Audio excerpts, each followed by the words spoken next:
Bienvenidos a un nuevo programa de entrevistas hoy.com de Lora Televisión. Estamos en un lugar precioso, maravilloso, en las entrañas de las estribaciones de Sierra Morena. Hace un día magnífico, con un poquito de aire, pero la verdad es que yo creo que el aire este, por definición, es anti-COVID. Bueno, pues concretamente estamos en el pantano José Torán, que aunque fue inaugurado en el año 1992, y después hablaremos de ello, su construcción empezó hace 37 años. Estamos exactamente entre los términos municipales de Constantina, Puebla de los Infantes y Lora del Río. El pantano José Torán tiene para los loreños un interés máximo, de gran importancia, porque el agua potable que bebemos se abastece precisamente de aquí. Y en estos momentos, lamentablemente, pues estamos pasando una época en la que tenemos problemas de turbidez y de potabilidad del agua que lleva a nuestras casas.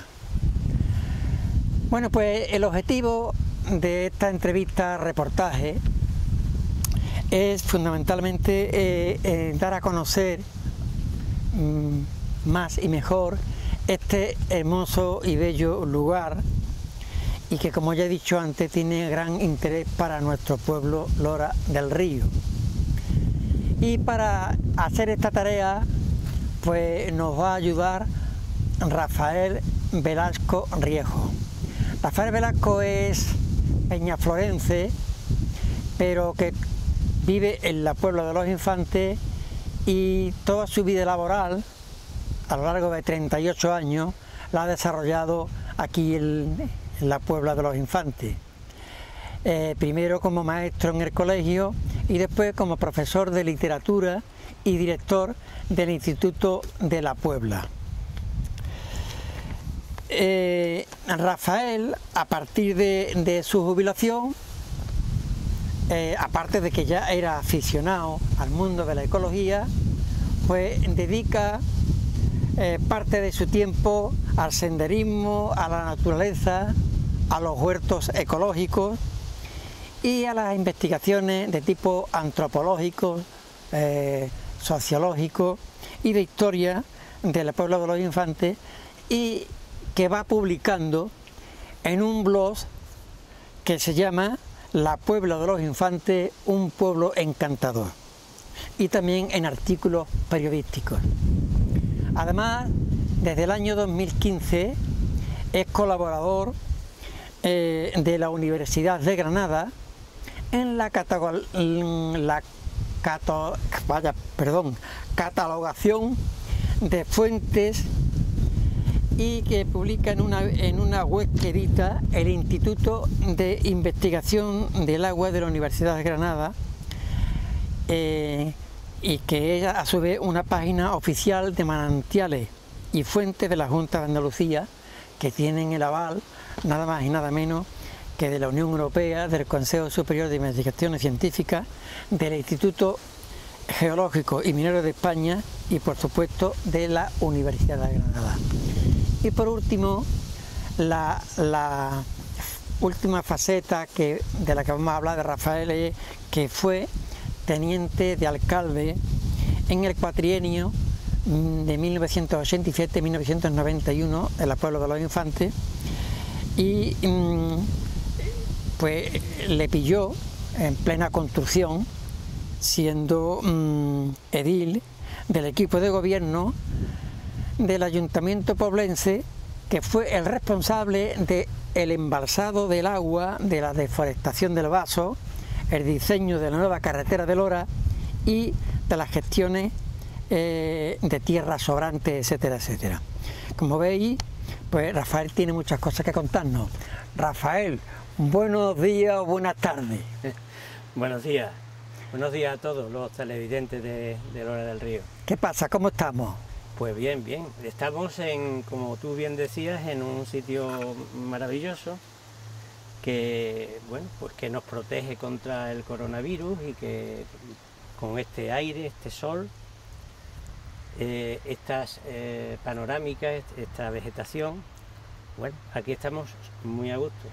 Hombre, Rafael, podemos empezar. ¿Podrías explicarnos un poquito la ubicación geográfica y geológica de donde estamos y, por supuesto, del pantano José Torán, que, como ya he dicho antes, para los loreños tiene una gran importancia?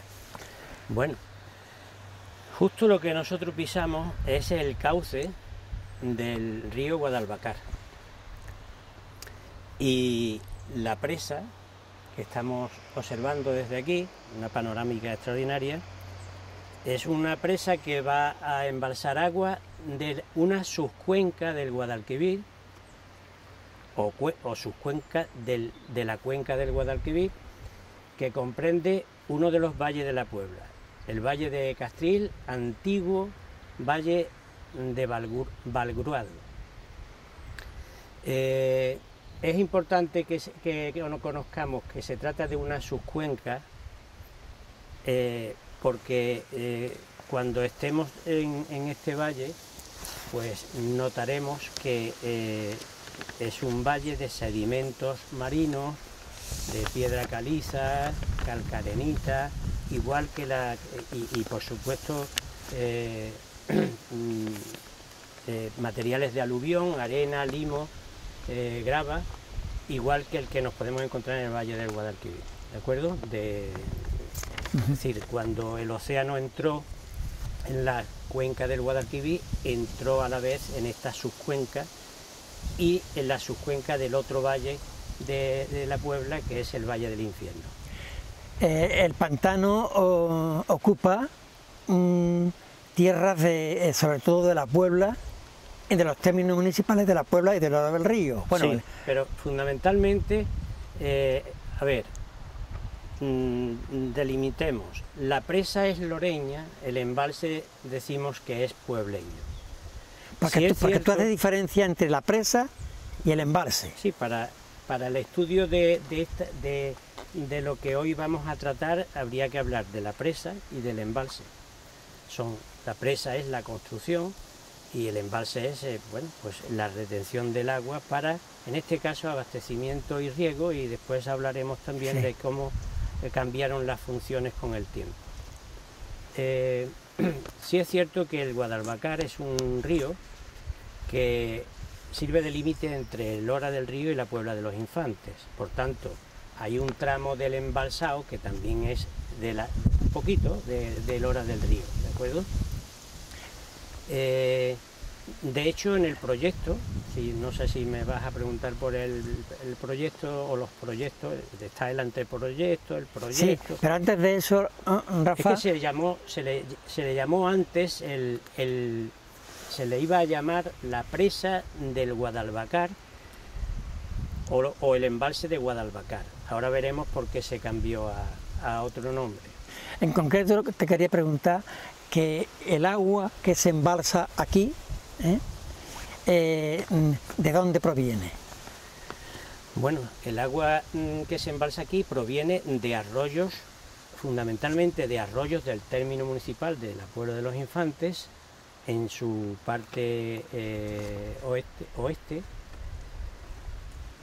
y también del Guadalbacar. Hay otro arroyo pequeño, que es el de las Francas, pero bueno, ese no es un arroyo de los que se secan en verano y demás y no tiene mucha entidad. Pero sí es verdad que el arroyo, o uno de los arroyos principales, es el Guadalbacar.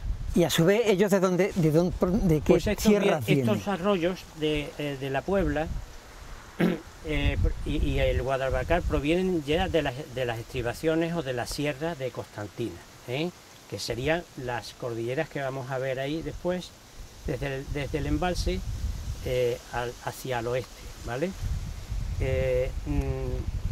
Yo mencionaré señalando después cuáles son los arroyos principales que vertían en el Valle de Castril a un arroyo que sirve de eje y que recibe el agua de todos los demás, que es el arroyo El Toril. El Toril era el que atravesaba todo el valle y a él desembocaban el de la Dehesilla, el de la Liseda, el de Sancha, el del Tamujoso y otros regajos. A ver, Rafa, vamos a retrotraernos un poquito en la historia.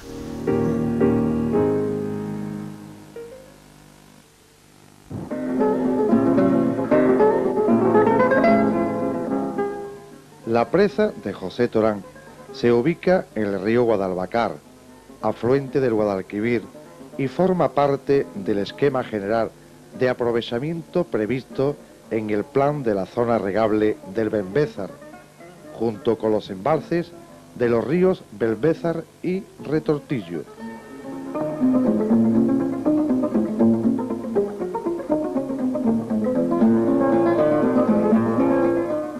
Su finalidad esencial es, por tanto, atender las demandas de regadío de la zona de 3.500 hectáreas que se asignan en dicho plan. Junto a ello, servirá también al abastecimiento del Lora del Río y sus núcleos de población próximos, además de usos generales de toda la cuenca. El 4 de febrero del 1992 inauguró la presa el ministro de Obras Públicas y Transporte, don José El Borrell, cuyos datos técnicos le facilitó el director de la obra, don Antonio Ramón Guinea.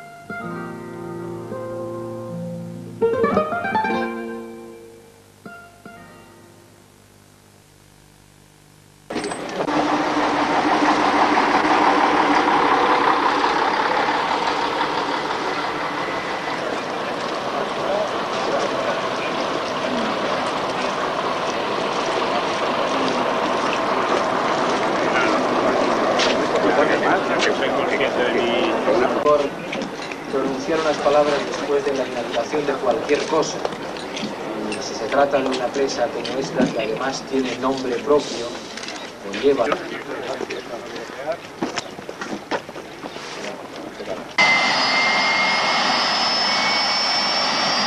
Un gran ministro nos ha traído el agua porque ha llovido, lo cual es bueno en esta época de sequía que estamos pasando, y ha venido pues, a inaugurar una presa que supone bastante para Lora en las dos vertientes, la vertiente de abastecimiento de agua potable y en el abastecimiento de agua para regadío, lo cual, en fin, todos han sido motivos de alegría.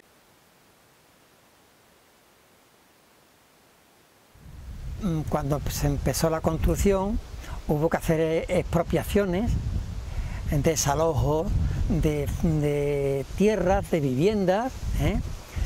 Tú viviste casi de primera mano todo este proceso, que tuvo que ser complicado porque tuvieron que haber negociaciones con la Confederación Hidrográfica del Guadalquivir, el Ayuntamiento de la Puebla, el Ayuntamiento de Lora, los propietarios de las tierras. ¿Cómo fue eso? Bueno, de esto podríamos estar hablando mucho tiempo, pero en resumidas cuentas,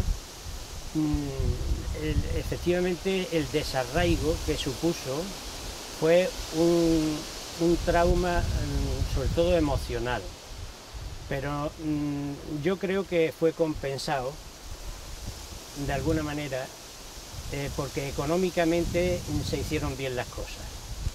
Aquí en un principio, pues efectivamente se trataba de expropiar lo que necesitaba el vaso del embalsado, que está alrededor de las 650 hectáreas.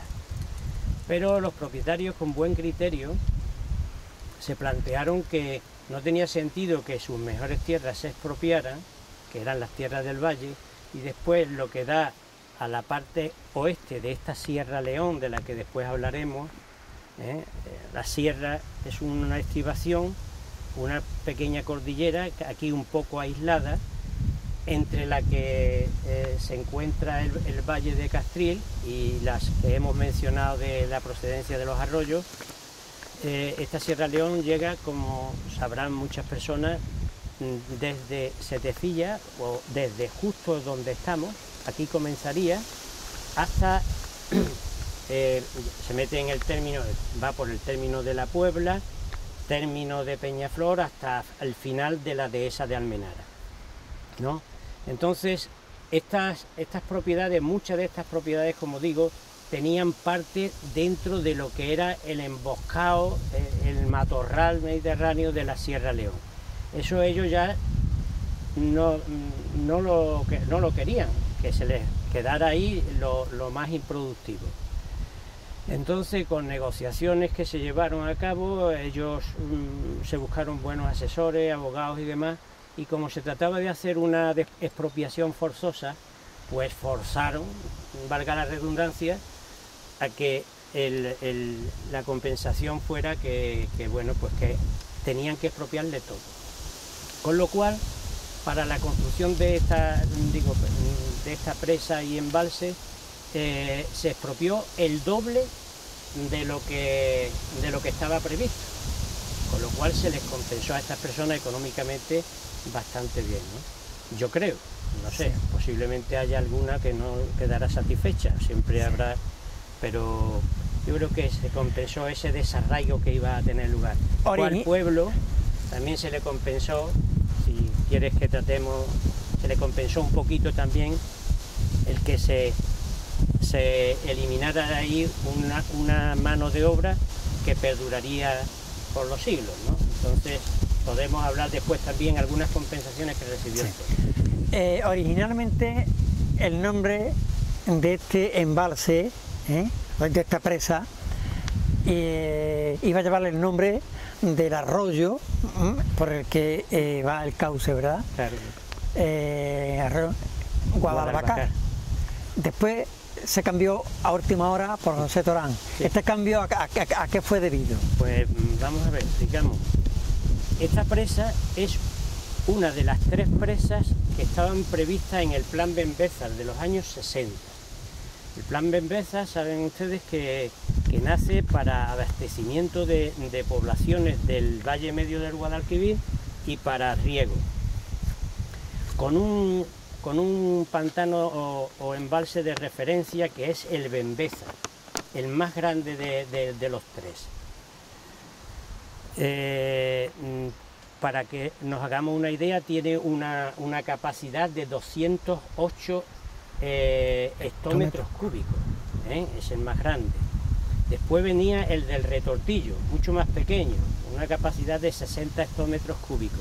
Si bien más abajo construyeron la presa de derivación del Retortillo para derivar las aguas del Benbézar y del Retortillo. Como veis, todos los topónimos, todos los nombres que se emplean son en torno al río en el que se está construyendo la presa. En el anteproyecto de los años 60, esta presa aparece como presa del Guadalbacar. Pero ahí hay un parón, se acabaría el presupuesto, vendrían épocas, recuerden ustedes la crisis de los años 70 y demás, del anterior siglo, y entonces pues esta presa no se puede construir. Cuando se retoma el tema, en el año 1982, se plantea que hay que hacer un proyecto de construcción de esta presa. El autor del proyecto es don Antonio Ramón Guinea, que justo en 2017 ha sido nombrado presidente de la Confederación Hidrográfica del Guadalquivir en reconocimiento a la labor hecha en toda la cuenca del Guadalquivir y en particular en el Plan Benbézar. Entonces podríamos hablar de la magnífica presa que ideó y demás. Bueno, está la pregunta que tú me hacías del nombre de José Torán. José Torán es un gran ingeniero de camino internacional español, de Teruel. Es un hombre que trabaja mucho fuera de España, que en España hace unas grandes presas. Por citaros alguna curiosidad, fue el que ideó la base naval de Rota. Fue el que inventó los tetrápodos estos de hormigón para las escolleras y los puertos. Y Y otra curiosidad, siendo español y viviendo en el régimen que teníamos, pues resulta que el presidente de China entonces, Mao, le encargó toda la planificación hidrológica de China. Lo que ocurre es que este señor pues murió joven, con 65 años, y seguramente esa planificación por parte de él se quedaría sin hacer. Entonces llega la hora de la inauguración, como tú bien has dicho, se inauguró en 1992, se podía haber inaugurado en el 91, que es cuando en el otoño empieza a embalsarse el agua, pero creyeron oportuno incardinarlo dentro de los factos del 92, de la Expo y demás, y entonces en febrero del 92 cuando se inaugura esta presa con ese nombre que por otra parte fue tan famoso que llegó a ser presidente del Comité Internacional de Grandes Presas. Es un reconocimiento a este señor que a lo mejor no se le había hecho en España. Está bien que conozcamos un poquito de la biografía de este señor. Rafa, antes de preguntarte por la construcción, te quería decir actualmente quiénes son los usuarios directos del agua de este pantano. Bueno, dices bien actualmente porque claro, los tiempos cambian y las funciones para las que estaban previstas eran unas y después han sido otras. Las funciones de esta presa eran para fundamentalmente dar agua de abastecimiento, quiero decir, a la hora del río, el Priorato y Setefilla.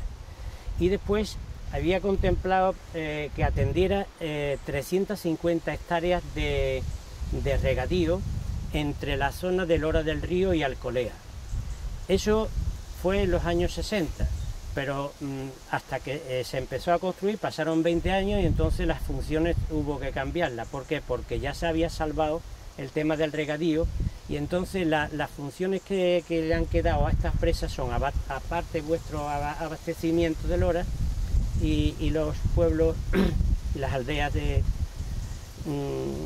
colindantes, pues está el que sirve para regular el cauce del río Retortillo, perdón, del río Guadalquivir, porque este Guadalbacar desemboca en el Guadalquivir.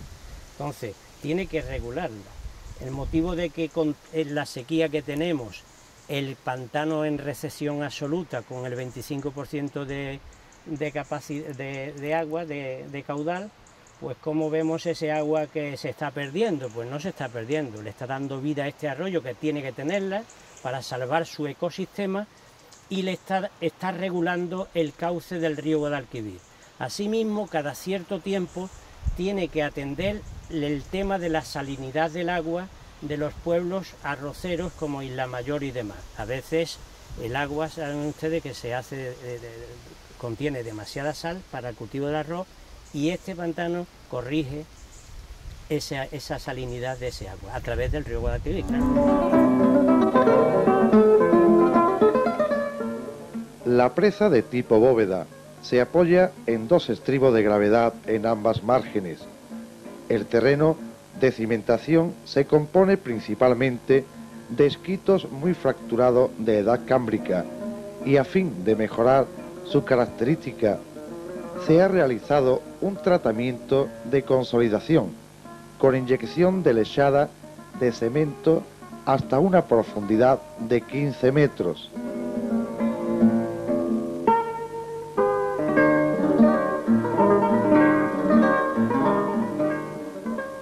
Totalizando casi 70.000 metros de perforación y 900 toneladas de cemento inyectado.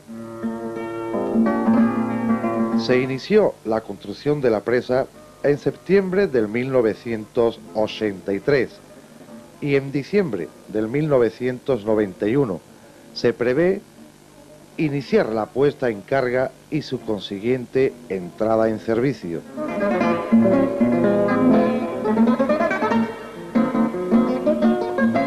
Vamos a hablar un poquito ahora de lo que es el aspecto arquitectónico de esta presa. Pues el aspecto arquitectónico es magnífico porque yo creo, a lo mejor me faltan datos, pero si no fue la última presa, de las últimas grandes presas que se construyeran en España. Por tanto, aquí se volcó. Me imagino que don Antonio Ramón Guinea tendría un buen equipo con el que idearon multitud de temas relacionados con esta presa. Lo primero que nos llama la atención es su estructura de bóveda. Esa es una estructura novedosa que aquí no se había construido antes, que desde aquí a lo mejor no se aprecia bien, pero la presa en sí es una auténtica bóveda. Contra eso no hay quien pueda, no hay fuerza que pueda derribarla. ¿Qué fuerza tiene este embalse? Este embalse, de los tres que hemos mencionado, es el segundo en volumen de agua, ¿no? Capacidad. Contiene 101 hectómetros cúbicos. Eso da una fuerza aquí impresionante, pero entre los tacones, como le llamamos por aquí, que tiene a ambos lados, metido dentro de estos cerros, y esa estructura de bóveda es impresionante. Después la originalidad de que a 77 metros hasta la cimentación, pues tenemos los tres aliviaderos esos, que desde aquí parecen más pequeños, pero son de 12 metros de longitud.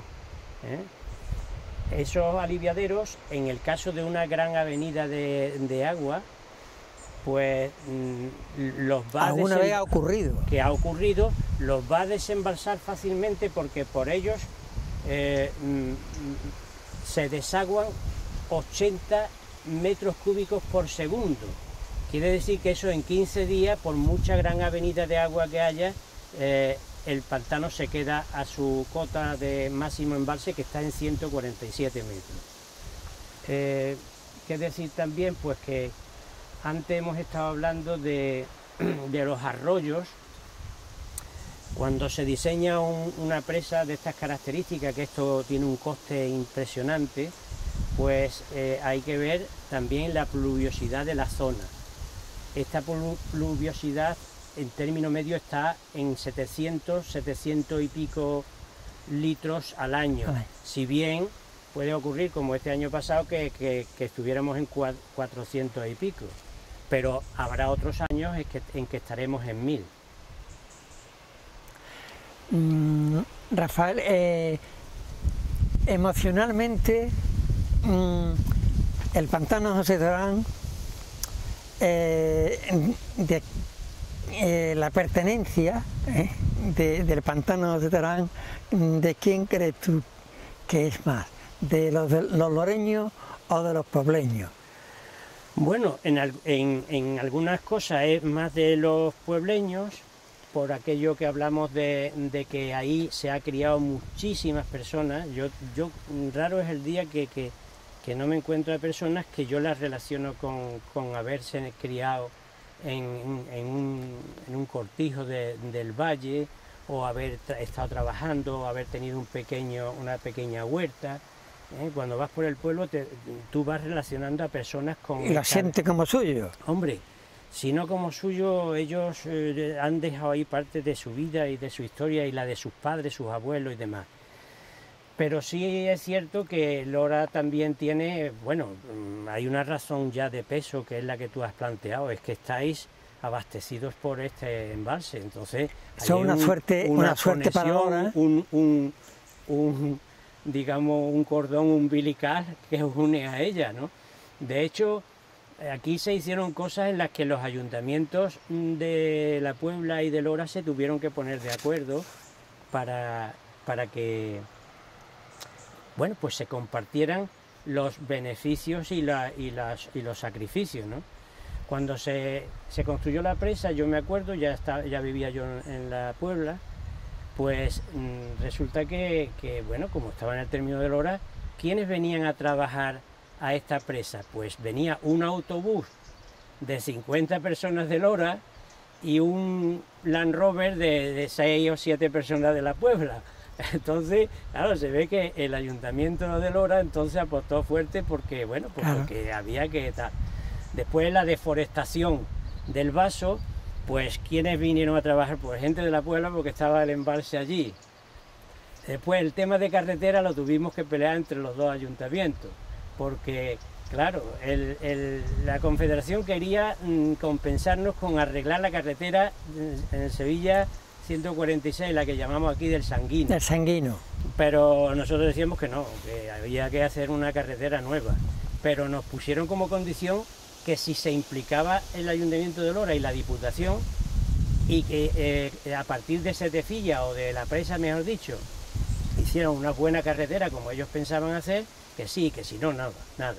Con lo cual tuvimos que implicar al Ayuntamiento de Lora a que empujara también en esta empresa. Pues la verdad que fue un acierto, porque esto le ha dado mucha vida a la movilidad, sí, sí, entre Lora es que esto es una puerta y la Puebla y el Pantano. Una puerta interesante a Sierra Morena. La Puebla nosotros la consideramos una buena puerta, pero no porque ahora desde el punto de vista turístico queramos venderlo así, ¿no? Es que históricamente los castillos que tenemos, el castillo de Almenara, el castillo de la Puebla, han sido castillos para vigilancia de la entrada en la sierra del personal que venía del valle. O sea que entonces esto es algo que viene de muy lejos. Y ahora, pues con más razón, que la gente se mueve tanto. Rafael, lo más brevemente posible, me gustaría que habláramos de la fauna y de la flora de esta zona. Estamos en un territorio de vegetación mediterránea, típicamente mediterránea, pero aquí, en esta zona, concretamente, tú que eres un andarín de caminos y de sierra, pues conoces muy bien cuáles son los bichitos, los animalitos propios de aquí y también las plantas, las plantas típicas. Muy bien. Bueno, pues la verdad es que me tocas en un punto que me llega mucho, porque es con lo que yo más disfruto.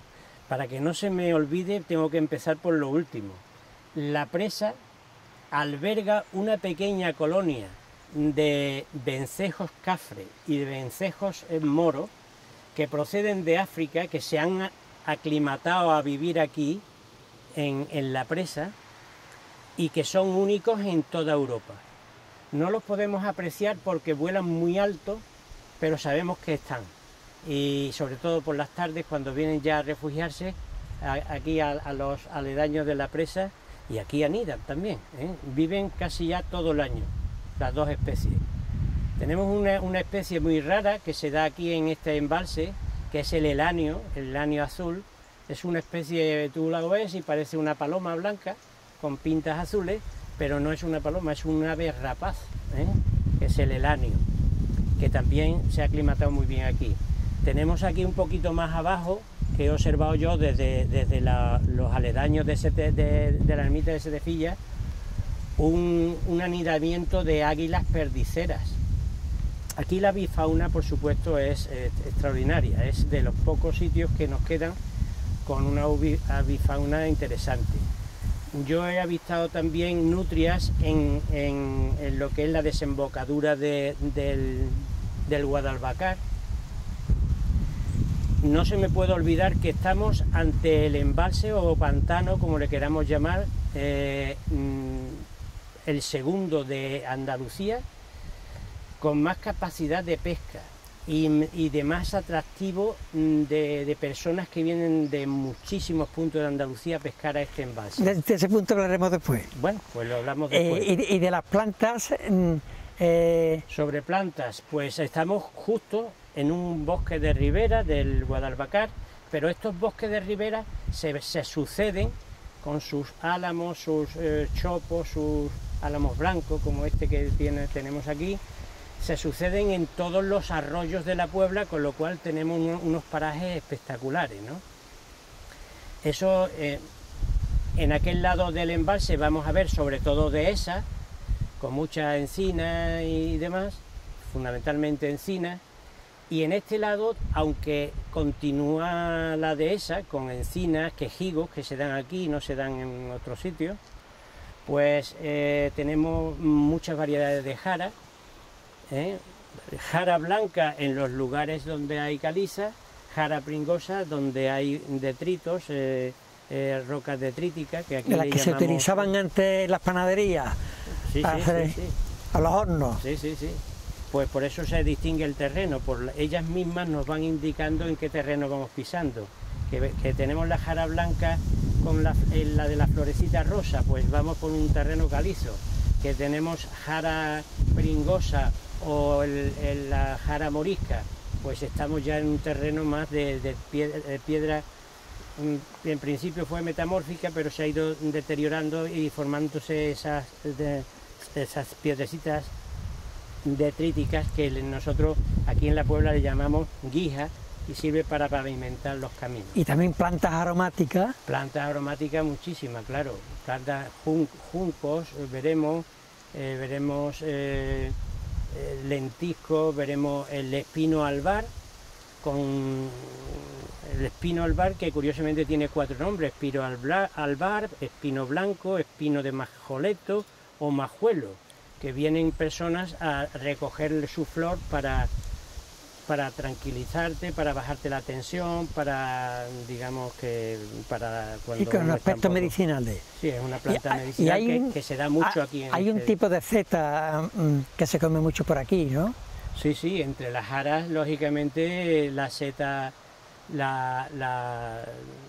hay unos boletus, que se dan en esta zona también, y la seta, pero fundamentalmente en los arroyos y demás. Yo diría que se dan la seta de álamo, que es muy apreciada en la Puebla. Me imagino que los que conocen todo el tema de la micología, la seta de álamo para comerla es extraordinaria. Bueno, pues ahora nos encontramos en el Valle del Castril, por donde va el cauce del arroyo Toril. Es, podríamos decir, el comienzo o la cola, desde donde empieza el pantano José Torán, aquí en el término municipal de la Puebla. Y ahora Rafael Velasco nos va a hablar de la dimensión deportiva, pesca y demás, que se desarrolla en esta zona de la presa José Torán. Rafael, aquí se desarrolla una importante actividad de carácter internacional, que es un encuentro de paramotores. ¿Es así? Sí, sí, efectivamente. Es la primera prueba internacional de paramotores que se desarrolla en aquella dirección, hacia el oeste, en una explanada que, al ser tan grande, pues da de sí tanto para el despegue como para el aterrizaje, para incluso pues toda la infraestructura que este acontecimiento necesita. Esto tiene lugar con motivo de la Fiesta de las Candelas cada año. Comenzó en 1997, porque el ayuntamiento 2 años antes había ofrecido estos terrenos, que son de administración municipal, los terrenos sobrantes del Baso, para que se tuviera aquí una parada en una ruta aeroterrestre que tenía lugar por el Guadalquivir hasta el Nacimiento. Y digo aeroterrestre porque era una ruta de paramotores, en fin, también de motos, de quad, y a partir de entonces pues ya se inició esa otra actividad que fue dar un paso más. Eso hace que el pueblo, con motivo de la Fiesta de las Candelas, sea una ebullición de personas que vienen de todos los países del mundo aquí a conocer las últimas novedades sobre los paramotores y demás. Eso, como digo, tiene lugar en el margen derecho del embalse. Antes hemos hablado de que el margen derecho se caracteriza por la venida del agua de los arroyos de la Sierra de Constantina, que es la que vemos allí al fondo.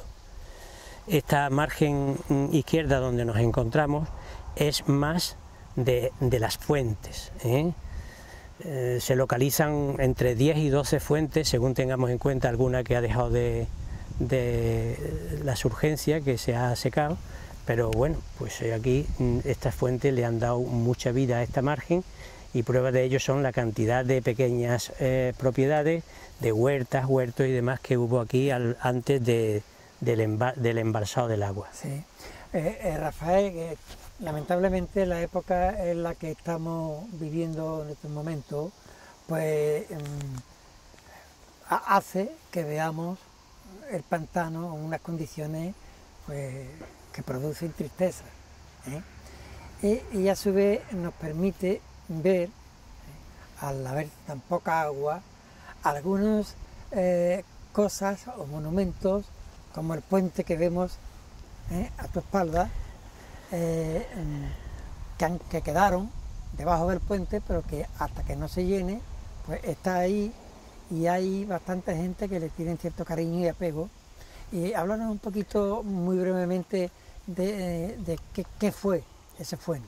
Sí, ese puente es una construcción maravillosa, en ladrillo visto, que era el puente sobre el arroyo Toril, que es el eje vertebral, o era el eje vertebral de este valle, que recibía las aguas de esos otros arroyos que antes mencioné, y que a la vez era afluente del Guadalbacar por su izquierda, pero ya al fondo.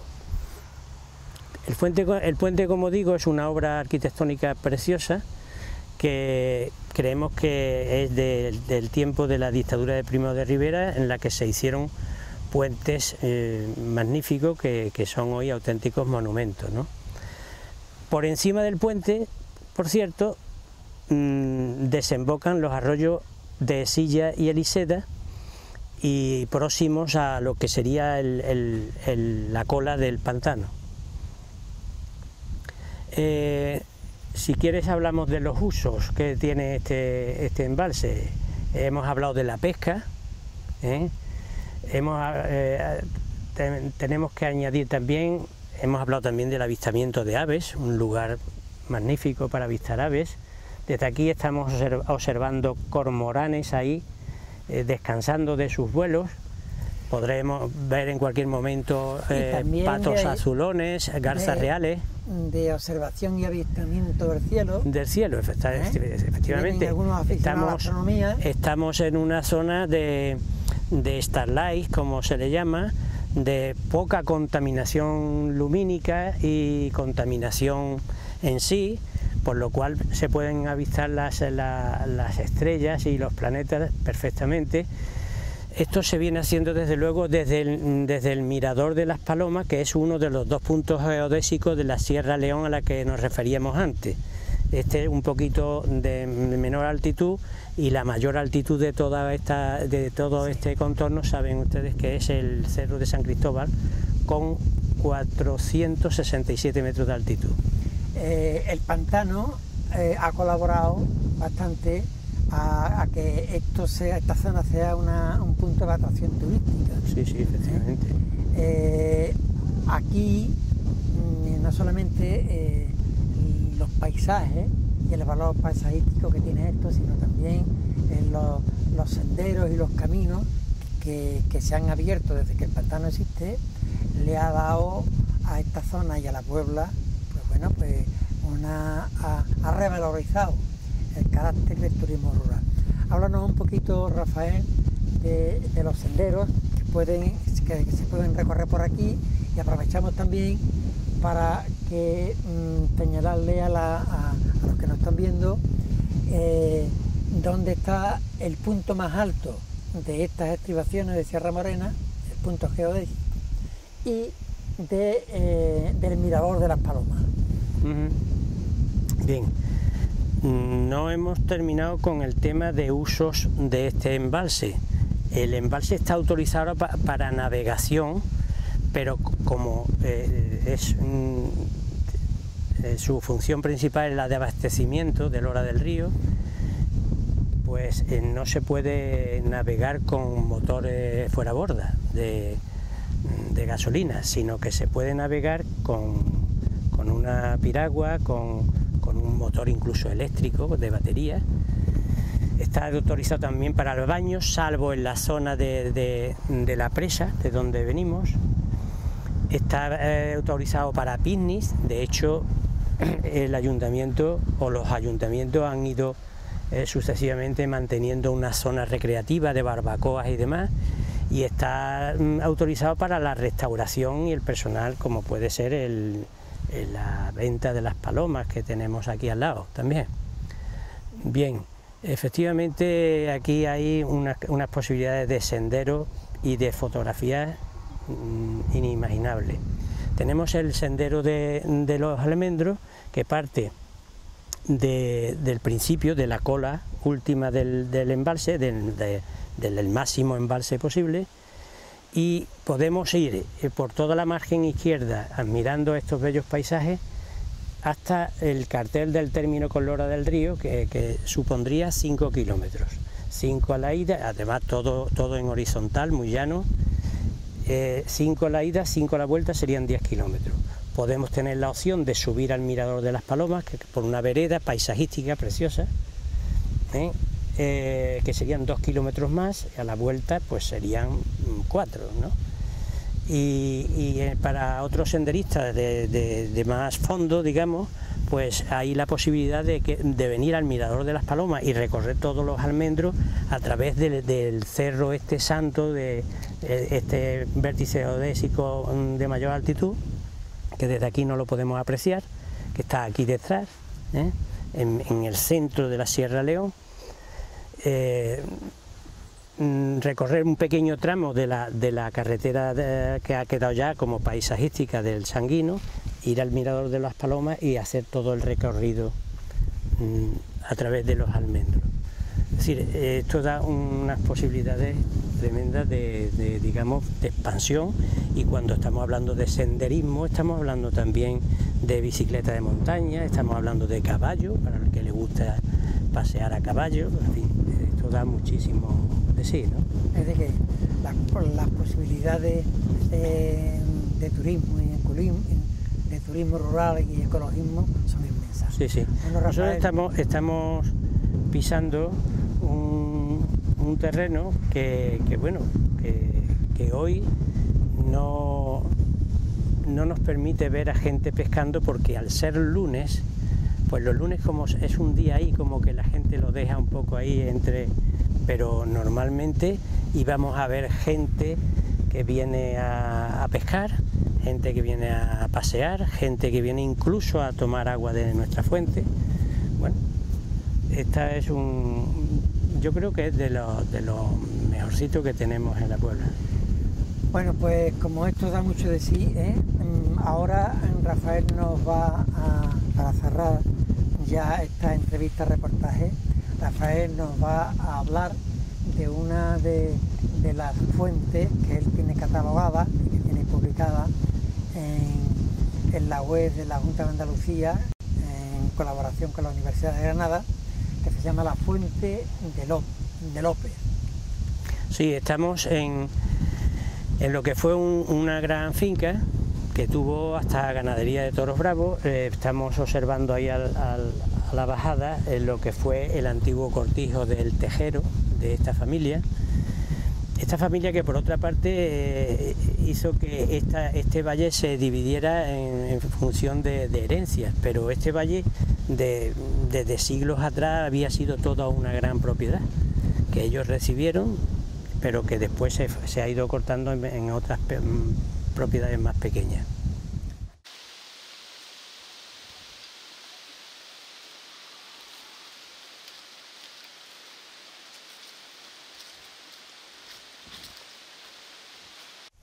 Bueno, después del paisaje de agua que hemos estado comentando, como es todo lo que es el embalse y la presa de José Torán, venimos a un paisaje de agua, como a mí me gusta llamarles,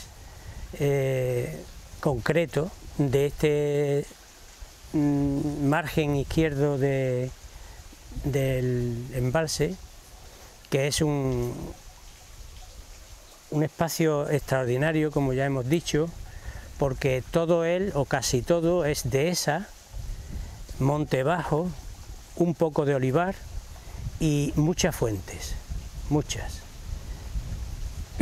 De hecho, los que en su día nos tocó proyectar esta zona o diseñarla, veíamos en ella un auténtico parque periurbano como el que tenéis en Lora del Río, la Matallana, o como el que tiene Palma del Río, Los Cabezos. Este paisaje de agua está compuesto por su manantial, conocido en el pueblo por la Fuente del Laurel, que está a mi espalda en el regajo de las Membrilleras y a los pies del cerro El Laurel, que ese sí que lo tengo catalogado para el proyecto Conoce tu Fuente, del que habló antes el presentador, Federico. Esta fuente procede de esa agua, es una fuente derivada de ese manantial. Es en el único caso en el que podemos diferenciar lo que es el término manantial del término fuente. Manantial y fuente son dos palabras sinónimas. Lo mismo nos da nombrar una fuente con decirle que es un manantial, pero en este caso no. En este caso sí que hay que diferenciar el manantial El Laurel del que procede una derivación a un pilar un poquito hacia arriba para abrevadero de ganado, y esta otra fuente que emana aquí para satisfacción de viandantes en el caso de que estén dispuestos a beberla. Por supuesto, el ayuntamiento tiene un cartel diciendo que elude la responsabilidad de quien, puesto que el agua no ha pasado por la depuración debida y por la potabilización y demás.